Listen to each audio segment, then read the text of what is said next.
इस वीडियो में आज हम सीखेंगे सॉल्यूशन प्रैक्टिस टास्क 2.1। ये एक्सरसाइज करने के लिए हमारे पास कुछ प्रोजेक्ट्स होंगे और हर प्रोजेक्ट में कुछ टास्क होंगे। अब जैसा कि हमारा पहला प्रोजेक्ट है वो है प्रोजेक्ट 1 और इसके अंदर क्या क्या टास्क हैं उन्हें हम बारी बारी करते चले जाएंगे। तो स्टार्ट करते हैं अपने प्रोजेक्ट 1 को। प्रोजेक्ट 1 में हमने करना क्या है कि आपने एक्सेल 2-1 वर्कबुक, ये वर्कबुक आपको एक्सरसाइज फाइल्स के फोल्डर में मिल जाएगी। इसको आपने ओपन कर लेना है। इसको ओपन करने के बाद आपने उसमें ये टास्क करने हैं और इसके अंदर आपने जो डाटा इस्तेमाल करना है by using the data in cells B4 to G9, ये एक आपको एक रेंज दी हुई है, यानी B कॉलम से लेकर G कॉलम तक जितना भी आपके पास डाटा है उसको आपने यूटिलाइज करना है, उसका आपने इस्तेमाल करना है। और इसके अंदर वर्कशीट कौन सी है? Add by constants. इस वर्कशीट के अंदर ये जो डाटा है उसके ऊपर आपने टास्क करने हैं। अब टास्क क्या करने हैं? टास्क स्टार्ट करने से पहले हम क्या करते हैं कि अपनी एक्सेल वर्कबुक ओपन कर लेते हैं। उसके लिए हमारे पास यहाँ पे चैप्टर 1 का इसको हम यहाँ से चैप्टर 1 निकाल देते हैं। यहाँ से ये प्रैक्टिस टास्क का एक फोल्डर है, इसके ऊपर मैं क्लिक करता हूँ। एक्सरसाइज फाइल्स पे आप आएंगे और यहाँ पे आपको ऑब्जेक्टिव 2 जो है ये दरअसल हमारा चैप्टर 2 है। इसके ऊपर मैं क्लिक करूंगा और यहाँ पे एक्सेल 2-1 की जो वर्कबुक है वो यहाँ पे मौजूद है। इसके ऊपर मैं डबल क्लिक करता हूँ। तो जैसे ही मैंने इसके ऊपर डबल क्लिक किया तो आप देख सकते हैं कि ये हमारे सामने ये ओपन हो चुकी है वर्कबुक एक्सेल 2-1 और इसके अंदर जो वर्कशीट हमने ओपन करनी है जिस पे हमने काम करना है वो है ऐड बाय कॉन्स्टेंट्स। और इसके अंदर जो डाटा हमें कहा गया है वो है B4 से लेकर G9 तक। ये हमारे पास B4 है और ये हमारे पास G9 है, यानी ये पूरी एक सेल रेंज है जिस पे हमने काम करना है। तो स्टार्ट करते हैं अपने टास्क। सबसे पहला टास्क जो हमने करना है वो क्या है? Task number 1, paste only the values and formatting, यानी आपने सिर्फ पेस्ट करना है वैल्यूज और formatting into the range beginning eight B18। अब यहाँ पे देखना है आपने कि B18 कहाँ पे है। ये आपका B कॉलम है और ये आपका B18 है। तो आपने क्या करना है कि ये सारा डाटा जो कि इस रेंज में दिया हुआ है इसको आपने कॉपी करना है। कॉपी करने के बाद आपने इसको पेस्ट, क्या होना चाहिए कि इस पूरे डाटा में मौजूद जो वैल्यूज और फॉर्मेटिंग है सिर्फ वो पेज होनी चाहिए। और कहाँ पे आपने पेस्ट करना है इसको? B18 में, यानी कि आपने यहाँ पे इसको पेस्ट करना है। तो यहाँ से मैं इसको सेलेक्ट करता हूँ और B4 से लेकर G9 तक। अब आपने इसके ऊपर राइट क्लिक किया। राइट क्लिक करने के बाद आपको यहाँ पे ऑप्शन नजर आ रहा है कॉपी का। कॉपी करने के बाद अब हम पहुंच चुके हैं यहाँ पे B18, ये यहाँ से आपको नजर आ रहा है। इसके ऊपर मैं राइट क्लिक करता हूँ। अब यहाँ पे हमारे पास डिफरेंट पेस्ट ऑप्शंस मौजूद हैं। अब यहाँ पे सबसे पहला ऑप्शन है आपके पास पेस्ट, जो कि सिंपल वहां से डाटा कॉपी करेगा और यहाँ पे पेस्ट कर देगा। ये जो आपके पास दूसरा ऑप्शन नजर आ रहा है ये वैल्यूज का है। तीसरा ऑप्शन फार्मूलाज जो उस रेंज में इस्तेमाल हुए हैं सिर्फ उन्हें कॉपी पेस्ट करेगा। चौथा ट्रांसपोज है। पांचवा सिर्फ फॉर्मेटिंग, वहां की सिर्फ फॉर्मेटिंग उठाएगा, वैल्यूज नहीं उठाएगा। और आखिर में है पेस्ट लिंक। तो हमारे पास ये 5 बेसिक ऑप्शंस हैं। उसके अलावा आप यहाँ पे क्लिक करके पेस्ट पे जाके ये 5 को तो मैंने यहाँ पे डिस्कस कर लिया है। और इसके अलावा यहाँ पे आपके पास ऑप्शन आता है पेस्ट, अगर आपने सिंपल वैल्यूज पेस्ट करनी है तो यहाँ पे आपके पास आता है एक ऑप्शन आता है पेस्ट वैल्यूज का, एक आता है paste values and number formatting का, एक आता है paste values and source formatting का। तो हमने यही करना है। आप अगर अपना टास्क देखें, आपने क्या करना है कि जो वैल्यूज और फॉर्मेटिंग जो था उसको पेस्ट करें। तो यहाँ से हम इसको सेलेक्ट करते हैं इस ऑप्शन को, तो हमारी वैल्यूज भी पेस्ट हो जाएंगी और साथ साथ हमारी इस रेंज में जो टेक्स्ट फॉर्मेटिंग इस्तेमाल हुई है वो भी पेस्ट हो जाएगी। तो ये हमारा टास्क नंबर 1 कंप्लीट हो गया। अब चलते हैं टास्क नंबर 2 की तरफ। उसमें हमने क्या करना है? Paste only the formulas into the range beginning eight B25। अब हमने क्या करना है? इसी रेंज को सेलेक्ट किया मैंने, इसको मैंने कॉपी किया और B25 हमारे पास ये है। यहाँ पे मैंने क्या करना है? इसका सिर्फ एक मिनट, इसको मैं फिर से एक दफ़ा सेलेक्ट करता हूँ। कॉपी किया और ये आपके पास B25 है, यहाँ सेलेक्ट किया तो आपने क्लिक करना है सिर्फ फार्मूलाज के ऊपर। तो ये क्या करेगा कि वहाँ से जहाँ जहाँ पे जो जो फार्मूला इस्तेमाल हुआ है वो पिक कर लेगा। तो ये देखें, इसने यहाँ पे जो ओरिजिनल जो हमारे पास रेंज थी वहाँ पे जो फार्मूला इस्तेमाल हुआ वही फार्मूला इसने यहाँ पे भी उठा लिया। अब चलते हैं अपने प्रोजेक्ट 1 के टास्क 3 की तरफ। टास्क 3 में आपने करना क्या है, paste only the formatting but not the content. अब आपने सिर्फ फॉर्मेटिंग पेस्ट करनी है into the range beginning eight B32। तो B32 हमारे पास यहाँ पे ये है, इधर से आपने इसको कॉपी किया और कॉपी करके आप यहाँ पे आएंगे और इसको B32 पे पेस्ट करेंगे, लेकिन आपने कुछ भी कंटेंट या वैल्यूज पेस्ट नहीं करनी, सिर्फ फॉर्मेटिंग करनी है। तो उसके लिए हमारे पास यहाँ पे ऑप्शन आता है ये फॉर्मेटिंग का। यहाँ पे मैं क्लिक करूंगा तो देखिए सिर्फ इसने जो ओरिजिनल रेंज थी उसकी फॉर्मेटिंग पिक की है। जैसे अगर आप यहाँ पे जो उसके कॉलम्स हैं, यहाँ पे अगर मैं कुछ भी लिखता हूँ तो वो उसको बोल्ड ले रहा है। उसकी वजह ये कि हमारी ओरिजिनल जो रेंज थी वहाँ पे भी कॉलम जो था वो बोल्ड था, तो इस वजह से इसको बोल्ड ले रहा है। तो अब चलते हैं नेक्स्ट टास्क की तरफ। Task number 4, delete rows to move the headings to row 1। आपने क्या करना है कि रोज को डिलीट करना है और आपकी जो हेडिंग है ये आपकी हेडिंग्स, ये आपके मेन हेडर्स हैं, ये इसको आपने क्या करना है कि डिलीट करनी है ऊपर की रोज, ताकि ये ऊपर की तरफ मूव कर जाए। तो मैं ये पहले ही 2 रोज सेलेक्ट करता हूँ और यहाँ पे सेल्स पे क्लिक करके इसको डिलीट कर देता हूँ, लेकिन अभी तक ये नहीं हुआ। 1 को भी सिलेक्ट करता हूँ और यहाँ से डिलीट करता हूँ। अब देखें हमारी जो हेडिंग्स हैं वो रो 1 में मूव कर चुकी हैं। अब चलते हैं टास्क नंबर 5 की तरफ। आपने क्या करना है, delete columns to move the magazine column to column A. अब आपने क्या करना है कि यहाँ पे कॉलम डिलीट करना है ताकि जो मैगजीन वाला कॉलम है ये कॉलम ए की तरफ मूव कर जाए। तो इसके साथ आपको कॉलम ए बिल्कुल एम्प्टी नजर आ रहा है, इसको मैंने सेलेक्ट किया। सेलेक्ट करके इस पर राइट क्लिक करेंगे और इसको डिलीट कर देंगे, तो आपका मैगजीन का जो कॉलम है ये कॉलम ए की तरफ मूव कर जाएगा। अब प्रोजेक्ट 1 ही हमारा चल रहा है। टास्क नंबर 6 की तरफ चलते हैं। इसमें हमने करना क्या है, cut the data from magazine 3 row B4 to F4। आपने क्या करना है कि B4 कहाँ पे है, ये B4 है और ये हमारे पास F4 है। B4 से लेकर F4 तक का जो डाटा है और ये हमारे पास मैग 3 बनती है, ये वाली जो रो है B4 से लेकर F4 तक ये हमारे पास मैग 3 बनती है।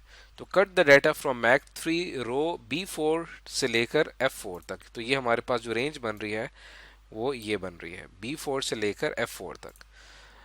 और इसका हमने क्या करना है, इसको हमने कट कर लेना है। राइट क्लिक करता हूँ, इसको हम कट कर देते हैं। कट करने के बाद क्या करना है, insert it into the mag 2 row. और आपने क्या करना है कि इसको मैग 2 की रो में इंसर्ट कर देना है और उसके अंदर रेंज दी हुई है B3 से, ये आपके पास B3 है और ये आपके पास B3 से लेकर F3 तक, ये आपके पास F3 है। तो यहाँ से आपने इसको सेलेक्ट किया, वहां से मैंने डाटा कट किया, यहाँ से मैंने रेंज सेलेक्ट की B3 से लेकर F3 तक।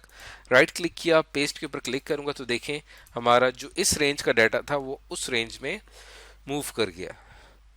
अब चलते हैं अपने नेक्स्ट टास्क, टास्क नंबर 7 की तरफ। आपने क्या करना है कि move the cost per ad data to the left of the total sales. पहले हम तलाश करते हैं कि कॉस्ट पर एड डाटा जो है वो कहाँ पे है।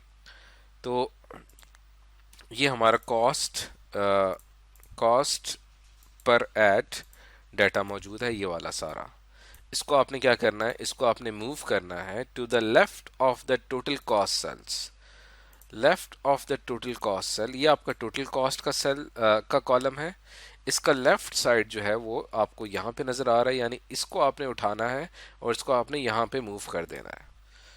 तो ये किस तरह से किया जाएगा, फॉर एग्जांपल यहाँ पे मैं क्या करता हूँ कि ये जो टोटल कॉस्ट है इससे पहले वाला जो कॉलम है यहाँ पे आप इंसर्ट करके, बल्कि यहाँ से हम कंट्रोल Z करते हैं, यहाँ पे आप क्लिक करेंगे टोटल कॉस्ट पे, इंसर्ट पे क्लिक करूंगा तो यहाँ पे एक आपके पास कॉलम बन जाएगा, खाली कॉलम है यहाँ पे।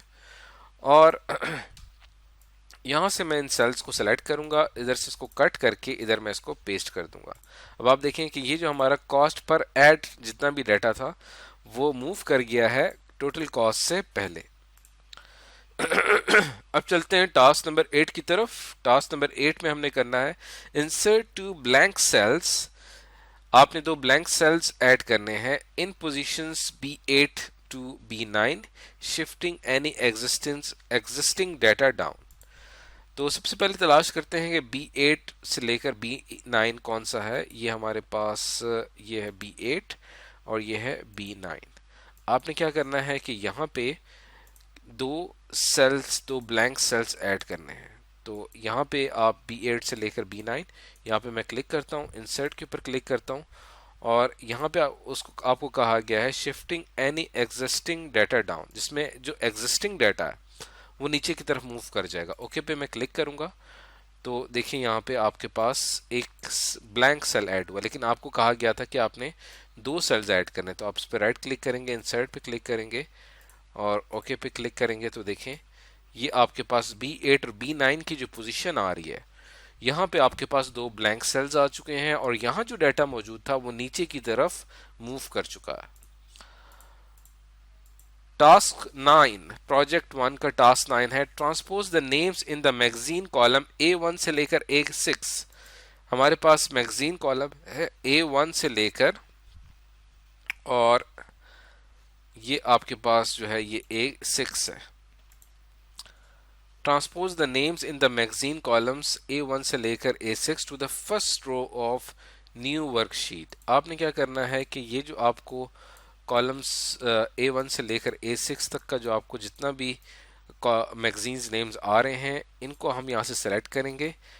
राइट क्लिक करूँगा, कॉपी कर दूंगा और यहाँ पे, और उसके बाद आपने एक न्यू वर्कशीट जो है उसमें मूव कर देना है और यहाँ पे आप राइट क्लिक करके यहाँ पे आपको ऑप्शन नज़र आ रहा है ये ट्रांसपोज का, इसके ऊपर मैं क्लिक करूँगा तो देखिए एक न्यू शीट आपने क्रिएट की और वहाँ पे जो हमारे पास कॉलम्स नेम थे, कॉलम के अंदर जो वैल्यूज़ थी वो कन्वर्ट हो चुकी हैं शीट 1 में रो के तौर पे। तो ये था हमारा, इसको कहते हैं ट्रांसपोज। ये था हमारा टास्क नंबर 9। तो हमारा प्रोजेक्ट 1 कंप्लीट हो चुका है। अब चलते हैं अपने प्रोजेक्ट 2 की तरफ। यहाँ पे हमने क्या क्या टास्क करने हैं। आपने प्राइस लिस्ट की वर्कशीट को ओपन कर लेना है। अब प्राइस लिस्ट की जो वर्कशीट है वो कौन सी है, ये है, इसको मैंने ओपन कर लिया। इसको ओपन करने के बाद आपने इस पे क्या क्या टास्क करने हैं। सबसे पहला टास्क आपने ये करना है कि फिल हैंडल का इस्तेमाल करते हुए A2 से लेकर A21 सेल्स को आपने फिल कर लेना है with item 1 2 3 4 and so on 20 तक। तो हमारे पास A2 ये मौजूद है और A21 हमारे पास ये मौजूद है। तो यहाँ से मैं इसको सेलेक्ट करूँगा और उसके बाद आपने यहाँ से, ये इसका फिल हैंडल है, यहाँ से आप इसको नीचे की तरफ ड्रैग करेंगे लेफ्ट क्लिक प्रेस करते हुए और आइटम नंबर 20 ये आपके पास साथ साथ लिखा हुआ भी आ रहा है। ये देखें, ये हमने तमाम यहाँ पे ड्रैग कर दिया एट आइटम 1 से लेकर आइटम 20 तक। तो ये हमारा टास्क 1 कंप्लीट हो गया। उसके बाद टास्क 2 में आपने क्या करना है कि आपने सेल्स फिल करने हैं B2 से लेकर B21 तक with 20 with 10 20 30 and so on through 200। तो हमारे पास ये आपके पास स्टार्ट होता है B2 और उसके बाद आप इसको यहाँ से फिल हैंडल को सिलेक्ट करेंगे। अब आप देखें कि ये 10 को ही फिल कर रहा है, तो लेकिन हमने किस तरह से इसमें फिलिंग करनी है, हमने इसमें 10 के बाद 20 आना चाहिए। तो हम क्या करेंगे कि 10 के बाद यहाँ पे मैं टाइप करूँगा 20। अब हमारे पास दो सेल्स की वैल्यू आ चुकी हैं। अब मैं दोनों सेल्स की वैल्यू को सेलेक्ट करूँगा। सेलेक्ट करने के बाद फिर आप इसको यहाँ से ड्रैग करेंगे। कहाँ तक ड्रैग करना है आपने, जब तक कि आपकी वैल्यू 200 नहीं हो जाती। तो ये हमारा ऑटोफिल का ऑप्शन, ये टास्क कंप्लीट हो चुका है। अब चलते हैं टास्क नंबर 3 की तरफ। टास्क नंबर 3 क्या है कि आपने C2 से लेकर C21 सेल्स फिल करने हैं विद $3 2.95 2.90, यानी इसके अंदर आप देखें कि $5 की कमी आ रही है एंड सो ऑन थ्रू $2.05। अभी हमारे पास $3 की प्राइस है। अगर मैं यहाँ से इसको ड्रैग करता हूँ तो ये एज इट इज इसको फिलअप करेगा, लेकिन मुझे थोड़ा सा यहाँ पे अगर मैं डाटा एंटर कर दूँ 2.95, अगली वैल्यू मेरे पास ये आनी चाहिए। और अब अगर मैं इन दोनों सेल्स को सिलेक्ट करता हूँ और अब अगर मैं इसको ड्रैग करता हूँ नीचे की तरफ तो देखें अब ये हमारी वैल्यूज कम होती जा रही है। और ये हमने इसको फिल कर दिया है जो कि हमें टास्क में जिस तरह से बताया गया था 2.05 तक। अब चलते हैं टास्क नंबर 4 की तरफ। आपने क्या करना है, copy the background and font formatting from cell A1 to cells A2 to A21, then delete the content of cell A1 but not the content. सबसे पहले आपने क्या करना है कि copy the background and font formatting from cell A1। अब सबसे पहले हम यहाँ पे देखते हैं कि A1 कहाँ पे मौजूद है और ये जो रेंज हमें दी गई है ये कहाँ पे है। तो इस टास्क को कंप्लीट करने के लिए आपने सेल A1 जो है इसका सिर्फ बैकग्राउंड और फॉन्ट फॉर्मेटिंग कॉपी करनी है।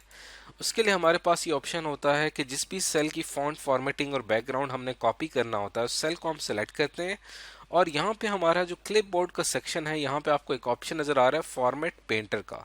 इसको मैं सेलेक्ट करता हूँ और इसकी फॉर्मेटिंग और इसका बैकग्राउंड आप जिस भी सेल रेंज पे अप्लाई करना चाहते हैं आप उस पर इस तरह से ड्रैग कर सकते हैं और ये पूरी A2 से लेकर A21 की जो रेंज थी उस सब पे ये अप्लाई हो जाएगा। देखिए बैकग्राउंड भी अप्लाई हो चुका है और इसकी फॉर्मेटिंग भी अप्लाई हो चुकी है। और फिर आपने क्या करना है कि सेल A1 का जो कंटेंट है उसको आपने डिलीट कर देना है बट नॉट द सेल। आपने सेल को डिलीट नहीं करना। तो सेल A1 का कंटेंट हमारे पास क्या लिखा हुआ आइटम, इसको मैं यहाँ से सेलेक्ट करता हूँ। सेलेक्ट करने के बाद आपने अपने कीबोर्ड से डिलीट की प्रेस करनी है। जैसे ही डिलीट की प्रेस करेंगे तो इसका कंटेंट डिलीट हो जाएगा लेकिन सेल अपनी जगह पे बरकरार रहेगा। और वैसे अगर मैं यहाँ पे सेल को सेलेक्ट करता हूँ और इसको डिलीट करता हूँ और ओके पे क्लिक करता हूँ तो देखिए सेल डिलीट हो गया और नीचे वाली जो आपके पास सेल थे वो ऊपर की तरफ शिफ्ट हो गया। लेकिन हमने सेल को बरकरार रखना है इसलिए इसके ऊपर मैं क्लिक करता हूँ, उसको डिलीट कर देता हूँ। अब आपने क्या करना है कि आपके दोनों प्रोजेक्ट्स कंप्लीट हो चुके हैं। अब आपने अपने वर्क को चेक करना है। चेक करने का तरीका क्या है कि आपने अपनी इस एक्सेल की जो वर्कबुक जिस पे आपने काम किया है इन दो शीट्स के ऊपर, इसको आपने क्या करना है सेव कर लेना है और इसको आपने सेव एज करना है। बल्कि सेव एज करने के बाद फिर आपने इसको ब्राउज करके इसको आप बेशक प्रैक्टिस टास्क के अंदर ही आप एक और फोल्डर बना लें प्रैक्टिस फाइल्स का और यहाँ पे ये सेव हो जाएगी। अब ये आपका काम सेव हो चुका है और हम अपनी एक्सेल 2-1 वर्कबुक को यहाँ से क्लोज कर देते हैं और इसको हम यहाँ पे सेव करके अपना काम सेव कर लेते हैं। और अब आपने क्या करना है कि ये आपकी फाइल है, यहाँ पे पड़ी हुई है प्रैक्टिस फाइल्स में जो आके आपने काम किया होगा और इसको आपने कंपेयर करना है एक्सरसाइज फाइल्स में जाके ऑब्जेक्टिव 2 में चैप्टर 2 में 2-1 रिजल्ट्स के साथ आपने इसको कंपेयर करना है और आपका जो है आपके आंसर्स अगर ठीक आ रहे हैं इट मीन्स कि आपने सही काम किया है। अगर आपके आंसर्स ठीक नहीं आ रहे तो फिर इस टॉपिक से रिलेटेड आपने वो सारी वीडियोस देखनी है जो जिसमें ये सारे टॉपिक्स एक्सप्लेन किए गए हैं।